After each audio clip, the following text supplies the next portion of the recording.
Hi. L2 Empuraan 4:30-ആയിരുന്നു show. ഉറക്കം പിടിച്ചൊക്കെയാണ് പോയിരുന്ന് കണ്ടത്. 2 ദിവസമായിട്ട് എനിക്ക് ഓൾറെഡി ഉറക്കമില്ലായിരുന്നു. അങ്ങനെ പോയിരുന്ന് കണ്ടപ്പോഴാണ് ഉറങ്ങല്ലേ ഉറങ്ങല്ലേ എന്ന് ഞാൻ മാക്സിമം പിടിച്ചിരുന്ന് കണ്ടൊരു സിനിമയാണ്. 3 മണിക്കൂർ സിനിമയുണ്ട്. എനിക്ക് ആദ്യം തന്നെ ഇതിനകത്തൊരു സല്യൂട്ട് കൊടുക്കാനുള്ളത് പൃഥ്വിരാജ് സുകുമാരനാണ്. ശരിക്കും നിങ്ങളാണ് മലയാള സിനിമയുടെ ബ്രാൻഡ്. ഇന്ത്യൻ സിനിമയുടെ ബ്രാൻഡാകാൻ സാധ്യതയുള്ളൊരു വ്യക്തി കൂടിയാണ്. അതേപോലെ നിങ്ങളാണ് ഞാൻ കണ്ടതിൽ ഏറ്റവും നല്ല ഒരു മോഹൻലാൽ ഫാൻ ബോയ് എന്ന് ഞാൻ വിശ്വസിക്കുന്നു. കാര്യം നിങ്ങൾ ഒരു ഫാൻ ബോയ് ആയിരിക്കുക ഒരു സിനിമ എടുക്കുമ്പോൾ ലാലേട്ടൻ്റെ പോരായ്മകൾ എവിടെയൊക്കെയാണെന്ന് ഏറ്റവും വ്യക്തമായിട്ട് അറിയാവുന്ന ഒരാളായിരിക്കണം ഒരു ഫാൻ ബോയ് എന്ന് പറയുന്നത്. വെറുതെ തിയേറ്ററിൽ പോയി കൈയടിച്ചാൽ മാത്രം പോരല്ലോ. അതെല്ലാം മനസ്സിലാക്കി ആ പോരായ്മകളെല്ലാം കവറപ്പ് ചെയ്തുകൊണ്ട് തന്നെ ലാലേട്ടനെ പ്രസൻറ്റ് ചെയ്തു. എനിക്കത് വേറെ ലെവലായിട്ട് തോന്നി. ലാലേട്ടൻ്റെ ഔട്ട്ഫിറ്റ് നമുക്കറിയാം, ലാലേട്ടൻ ഒരു കൺവെൻഷനായിട്ടുള്ള ശരീരഭാഷയോ സംസാര രീതിയോ ബോഡി ജസ്റ്ററോ ടെക്സ്റ്ററോ സ്റ്റാൻസോ ഇതൊന്നും അങ്ങനെ അവകാശപ്പെടാനില്ലാത്തൊരു നടനാണ്. പക്ഷേ അദ്ദേഹത്തിൻ്റെ ഔട്ട്പുട്ടാണ് അദ്ദേഹത്തിന് ഇവിടെ വരെ എത്തിച്ചിരിക്കുന്നത്. ഔട്ട്പുട്ട് ഓൾറെഡി നമുക്കറിയാം, അതിൽ നിന്ന് അതേ വരുവുള്ളൂ എന്നുള്ളത്. അതോടൊപ്പം തന്നെ അദ്ദേഹത്തിൻ്റെ ഔട്ട്ലുക്കിൽ കാണുന്ന ഒരു പോരായ്മകൾ, പല പോരായ്മകളുണ്ട്. അദ്ദേഹത്തിൻ്റെ കോട്ടൊക്കെ ഇടുമ്പോഴുള്ള ഒരു പ്രശ്നങ്ങൾ നമുക്കറിയാം. അദ്ദേഹത്തിൻ്റെ വണ്ണം പ്രശ്നമാണ്. അതെല്ലാം കവറപ്പ് ചെയ്യണ രീതിയിലുള്ള കറക്റ്റ് കോസ്റ്റ്യൂം, അദ്ദേഹത്തിൻ്റെ മുഖത്തെ ഒടിയതിന് ശേഷം വന്ന കുറേ പ്രശ്നങ്ങളുണ്ട്. ഇപ്പോൾ ഈ കോട്ടൊക്കെ ഇട്ടൊരു റോള് ചെയ്യുമ്പോഴുള്ള മൂവ്മെൻറ്റ്സ് ഉണ്ട്. കവിളിൻ്റെ മൂവ്മെൻറ്റ്സ്, കഴുത്തിൻ്റെ മൂവ്മെൻറ്റ്സ്, നിൽക്കുന്നതിൻ്റെ കാര്യങ്ങളുടെ ഡയലോഗ് ഡെലിവറിൻ്റെ ഇതെല്ലാം വളരെ വൃത്തിക്ക് പൃഥ്വിരാജ് ഊറ്റിയെടുത്തിട്ടുണ്ട്. ഭയങ്കര നമുക്കത് വ്യക്തമായിട്ട് കാണാം. ആ ഡയലോഗ് ഡെലിവറിയും മീശയും ഇതിൻ്റെ ഹെയർ സ്റ്റൈലും ഓരോ ഓരോ ഓരോ സ്റ്റാൻസിലും കൊടുക്കുന്ന ഒരു ഇമ്പാക്റ്റും എല്ലാം ക്ലീനായിട്ട് ഒബ്സർവ് ചെയ്ത് പൃഥ്വിരാജ് ഒരു കാര്യം ഡിസൈഡ് ചെയ്തിട്ടാണ് ഈ സിനിമ ഡയറക്റ്റ് ചെയ്യാൻ ഇറങ്ങുന്നത്. ഒരാളെ കൊണ്ടുപോലും കയ്യിൽ നിന്ന് ഇടിക്കുകയില്ല എന്ന് പറഞ്ഞതിൻ്റെ ഏറ്റവും വലിയ എക്സാമ്പിളാണ്. ലാലേട്ടനെ ഒരു കറക്റ്റ് ഒരു മെത്തേഡ് ആക്ടർ എന്ന രീതിയിൽ ലാലേട്ടനെ നല്ല രീതിയിൽ ഇതിനകത്ത് ഉപയോഗിച്ചിട്ടുണ്ട്. അതേപോലെ തന്നെ ലാലേട്ടൻ്റെ ഒരു താരം എന്നുള്ള ലാലേട്ടൻ്റെ താരത്തെ അദ്ദേഹത്തിനെ ഒന്ന് അഴിഞ്ഞാടാനും വിട്ടിട്ടുണ്ട്. സ്റ്റിൽ ഡയറക്ടറുടെ കൺട്രോളിൽ നിർത്തിക്കൊണ്ട് തന്നെയാണ് ആ താരത്തെ അഴിഞ്ഞാടാൻ വിട്ടിരിക്കുന്നത്. ഭയങ്കര ബ്യൂട്ടിഫുള്ളാണ്. ലാലേട്ടനെ ഇങ്ങനെ കാണാൻ ഒത്തിരി നാളായിട്ട് കൊതിച്ചിട്ടുണ്ട്. ഒരു പക്ക ഒരു ഡയറക്ടർ ആക്ടറായിട്ട് നല്ല രീതിക്ക് ഉപയോഗിച്ചിട്ടുണ്ട്. ലൂസിഫറിൽ ഉപയോഗിച്ചിട്ടുണ്ടായിരുന്നു. ഇതിനകത്ത് ഒത്തിരി മാസ് കയ്യടി വന്ന ഒത്തിരി നിമിഷങ്ങളുണ്ടായിട്ടുണ്ട്. ഫസ്റ്റ് നമ്മൾ വിചാരിക്കണേക്കാളും മുന്നേ നമ്മളെ സിനിമയിലേക്ക് എൻ്റർ ചെയ്യിക്കുന്നുണ്ട്. അങ്ങനെ ഒരു സീൻ വെച്ചിട്ടാണ് ഇവർ എൻ്റർ ചെയ്യിക്കുന്നത്. പിന്നീട് അങ്ങോട്ട് ഈ ഒരു സ്റ്റാൻഡേർഡിലാണ് ഈ പടം തുടങ്ങി വെക്കുന്നത് തന്നെ. ഒരു സ്റ്റാൻഡേർഡ് ഉണ്ട്. ആ സ്റ്റാൻഡേർഡിൽ നിന്ന് താഴെ പോയിട്ടില്ല. പൃഥ്വിരാജിൻ്റെ സ്റ്റാൻഡേർഡ് ആയിരിക്കാം, അല്ലെങ്കിൽ പൃഥ്വിരാജിൻ്റെ ചിന്തകളുടെ സ്റ്റാൻഡേർഡ് ആയിരിക്കാം. ആ ഒരു സ്റ്റാൻഡേർഡിൻ്റെ താഴേക്ക് ഈ പടം സെറ്റ് ചെയ്ത് വെച്ച് ആ സ്റ്റാൻഡേർഡിൽ നിന്ന് മേലേക്ക് പോകുന്നു, പിന്നെ കുറച്ച് ഡൗണാവുന്നു, പിന്നെയും കുറച്ച് മേലേക്ക് പോകുന്നു. അപ്പോൾ ആ സ്റ്റാൻഡേർഡ് കീപ്പ് ചെയ്ത് ഒരു ഹൈ ക്വാളിറ്റി, ഇപ്പോൾ ലൂസിഫറിൽ കണ്ട പോലെ തന്നെ ആ ഒരു സ്റ്റാൻഡേർഡ് കീപ്പ് ചെയ്താണ് ഈ സിനിമ ത്രൂ ഔട്ട് പോയിരിക്കുന്നത്. എനിക്കറിയില്ല, ഇത്രയും ഇങ്ങനെ ഒരു പടം ചെയ്യുമ്പോൾ ശരിക്കും ഇത്രയും നാൾ മതിയോ, അല്ലെങ്കിൽ എത്ര പാടാണ് ഇങ്ങനെ ഇത്ര കോംപ്ലക്സ് ആണ് ഇങ്ങനെ ഒരു സിനിമ എടുക്കാമെന്ന് ഞാൻ ചിന്തിച്ചു. ഞാൻ ആ സിനിമ ഇത് കണ്ടപ്പോഴാണ് മനസ്സിലായത് ശരിക്കും ഇതെല്ലാവർക്കും പറ്റുന്ന ഒരു പരിപാടിയല്ല ഈ ഡയറക്ഷൻ. പ്രത്യേകിച്ച് എമ്പുരാൻ പോലൊരു സിനിമ എടുക്കൽ ഒരാൾക്ക് മാത്രമേ പറ്റുമെന്ന് എനിക്ക് തോന്നിയിട്ടുണ്ട് ഇതേപോലൊരു പടം എടുക്കാനായിട്ട്. അത്രയും ഇൻ്റർനാഷണൽ സ്റ്റാൻഡേർഡിലാണ് സിനിമ എടുത്തിരിക്കുന്നത്. ഇവർ പറഞ്ഞിട്ടുണ്ടായിരുന്നു നല്ല പൈസ മുടക്കിയിട്ടുണ്ട്. പക്ഷേ ആ പൈസ മുടക്കിയിരിക്കുന്നത് നിങ്ങൾ ആ സിനിമയിൽ കാണുമ്പോൾ നിങ്ങൾക്ക് മനസ്സിലാവും എവിടെയൊക്കെയാണ് അതിൻ്റെ പൈസ മുടക്കിയിരിക്കുന്നത്.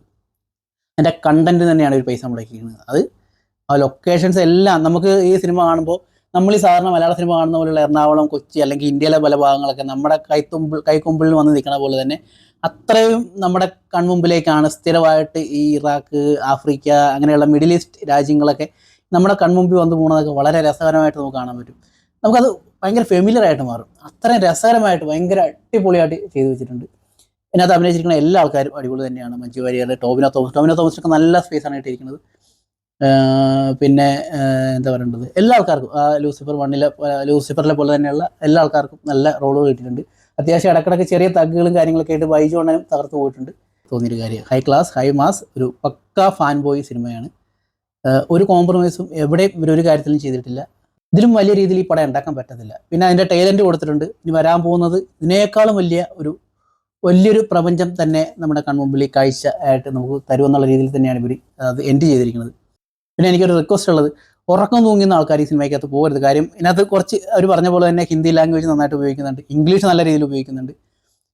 പിന്നെ ഇതിൻ്റെ ഒരു ഇലുമിനാനിറ്റി എന്ന് പറയുന്ന ഒരു ഐറ്റം അത് നല്ല കൃത്യമായിട്ട് ഇതിനകത്ത് ഉപയോഗിച്ചിട്ടുണ്ട്. അത് നമ്മൾ ഉൾക്കൊള്ളണം. അത് ഉൾക്കൊള്ളുമ്പോഴാണ് ഇതിൻ്റെ ശരിക്കുള്ള ഒരു വൈബ് കിട്ടത്തുള്ളൂ. അതങ്ങനെയാണ് ആ പടം മൊത്തം പോകുന്നത്. ലാലേട്ടനെ നാട്ടിലും ഉപയോഗിക്കുന്നുണ്ട്, മുണ്ടുകൊടുത്ത ലാലേട്ടനായിട്ട് ഉപയോഗിക്കുന്നുണ്ട്. ഭയങ്കര ഐഡിയാണ് ആ സീനുകളൊക്കെ എന്ന് പറയുന്നത്. പിന്നെ അതിന് ശേഷമുള്ള വേറെ രീതിക്ക് ഉപയോഗിച്ചിട്ടുണ്ട്.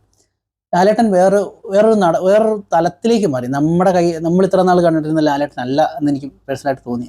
അത്രയും രസകരമായിട്ട് ആ കണ്ണുകൾ ചലിക്കണതൊക്കെ അടിപൊളിയായിരുന്നു. ഇവിടെ തിയേറ്ററിലൊക്കെ 4:30 ഷോയിൽ എൻ്റെ അറിവിൽ ആദ്യമാണ് ഇത്രയും ആൾക്കാർ നിറഞ്ഞു നിൽക്കുന്നത്. ഇവിടുത്തെ തിയേറ്ററുകൾ, ദുബായിലെ തിയേറ്ററുകളിൽ 4:30 കംപ്ലീറ്റ് എല്ലാ ഷോസും ഹൗസ്ഫുള്ളാണ്. ഇറങ്ങി വരുമ്പോഴും അവിടെ നിറഞ്ഞു നിൽക്കുവാണ്. പുറത്തിറങ്ങി വരാൻ തന്നെ കുറേ സമയം എടുക്കും. അപ്പോൾ അങ്ങനെയാണ് ഇവിടുത്തെ അവസ്ഥകൾ. എന്തായാലും ഇത് നല്ല രീതിയിൽ കളക്ഷനിലേക്ക് പോട്ടെ. അടുത്ത ഇതിൻ്റെ എമ്പുരാൻ 3 അല്ല ലൂസിഫർ 3 അത് എത്രയും പെട്ടെന്ന് ഇറങ്ങട്ടെ എന്ന് ഞാൻ ആഗ്രഹിക്കുന്നു. അമ്മാരി ടൈലൻഡിലാണ് സെറ്റ് ചെയ്ത് വെച്ചിരിക്കുന്നത്. ഇതിനകത്ത് പൃഥ്വിരാജിൻ്റെ കുറച്ച് റോളുകൾ, നമ്മൾ ആദ്യം വിചാരിച്ചു പൃഥ്വിരാജിന് കുറച്ച് റോൾ കൂടുതലുണ്ടാവുമെന്നൊക്കെ വിചാരിച്ചു. അങ്ങനെയൊന്നുമല്ല. പൃഥ്വിരാജ് വളരെ ബ്രില്യൻ്റ് ആയ ഒരു വ്യക്തിയും കൂടിയാണ്. അദ്ദേഹത്തിൻ്റെ ബാല്യമൊക്കെ ഈ സിനിമക്കകത്ത് കാണിക്കുന്നുണ്ട്, അദ്ദേഹത്തിൻ്റെ റോളും കാണിക്കുന്നുണ്ട്. പൃഥ്വിരാജ് എന്ന് പറഞ്ഞ വ്യക്തിക്ക്, പൃഥ്വിരാജ് എന്ന് പറഞ്ഞ ആക്ടറിന് ഇതിനകത്ത് അത്ര വലിയ റോളായിട്ട് കാണിക്കുന്നില്ല, അത്ര സ്പേസും കൊണ്ടുപോകുന്നില്ല. പക്ഷേ അദ്ദേഹത്തിന് സ്പേസ് ഉണ്ട്. ലാലേട്ടൻ്റെ അഴിഞ്ഞാട്ടമാണ്. ലാലേട്ടൻ എനിക്കിനി കണ്ണ് നിറഞ്ഞു പോയി ലാലേട്ടൻ ഇങ്ങനെ കാണുമ്പോൾ. ലാലേട്ടൻ എന്താണ് ചെയ്ത് വെച്ചിരിക്കുന്നത്, സമ്മതിച്ചിരിക്കുന്നത്. ശരിക്കും ഈ സിനിമ മലയാളത്തിൽ നിന്ന് പിക്കപ്പ് ചെയ്യാനുള്ള ഫുൾ ഓഫ് ചെയ്യാൻ പറ്റുന്ന ഒരേ ഒരാൾ ലാലേട്ടനാണ്. ഒരേ ഒരു ഡയറക്ടർ പൃഥ്വിരാജാണ്. വേറെ ഒന്നും പറയാനില്ല. നമ്മൾ ഇത് കണ്ടിട്ടുണ്ട്, മാസ് സിനിമകളുടെ ഗണത്തിൽ പുഷ്പ വന്നിട്ടുണ്ട്, RRR വന്നിട്ടുണ്ട്, KGF വന്നിട്ടുണ്ട്, അതേപോലെ ജയിലർ വന്നിട്ടുണ്ട്. ഇതിലൊന്നും കാണാത്ത ഒരു സൂപ്പർ സ്റ്റാൻഡേർഡ് നമുക്ക് സിനിമയ്ക്കകത്ത് കാണാൻ പറ്റും. അതൊരു പക്ക ഒരു ഹോളിവുഡ് മോഡലാണ് ഇതിനകത്ത് ചെയ്തു വെച്ചിരിക്കുന്നത്. അതുകൊണ്ട് തന്നെ എനിക്ക് പറയാനുള്ളത്, ഇതിനെ ആ രീതിയിൽ ഉൾക്കൊള്ളാൻ ശ്രമിക്കുക. ഉറക്കം തൂങ്ങിയൊന്നും പോയിരുന്ന ഈ സിനിമ കാണരുത്. ഓക്കെ, ഇത് കണ്ട് ആസ്വദിക്കാൻ മാത്രമുള്ള ഒരു സിനിമയാണ്. അത് അതേപോലെ പോയി കാണുക. എനിക്കറിയാം നിങ്ങൾ പൃഥ്വിരാജ് സിനിമയിൽ വന്ന് അഭിനയത്തിൽ വലിയ വെച്ചൊന്നും ഉള്ളതായിട്ട് തോന്നിയിട്ടില്ല. പക്ഷേ നിങ്ങൾ അഭിനയിച്ചേക്കാൾ കൂടുതൽ നിങ്ങൾ ഈ സിനിമ പഠിച്ചിട്ടുണ്ട്. അത് നിങ്ങൾ അഭിനയിച്ചിരിക്കുന്ന സിനിമകളും അല്ലെങ്കിൽ നിങ്ങൾ ബാക്കി അസോസിയേറ്റ് ചെയ്തിരിക്കുന്ന എല്ലാ സിനിമകളും നിങ്ങൾ ശരിക്കും ഒരു സംവിധായകനെയാണ് നിങ്ങൾ ഉള്ളിലേക്ക് കയറ്റിയിട്ടുള്ളത്. അത് ഈ അടുത്ത് പറയാണ്ടിരിക്കാൻ പറ്റത്തില്ല. ഇതൊരു മലയാള സിനിമയാണോ? ഇങ്ങനെ ഒരു മലയാള സിനിമയോ? ഇതൊന്നും ജീവിതത്തിൽ പ്രതീക്ഷിച്ചതല്ല. ഒത്തിരി താങ്ക്സ് ഇങ്ങനെ ഒരു സിനിമ തന്നതിന്. Okay, by.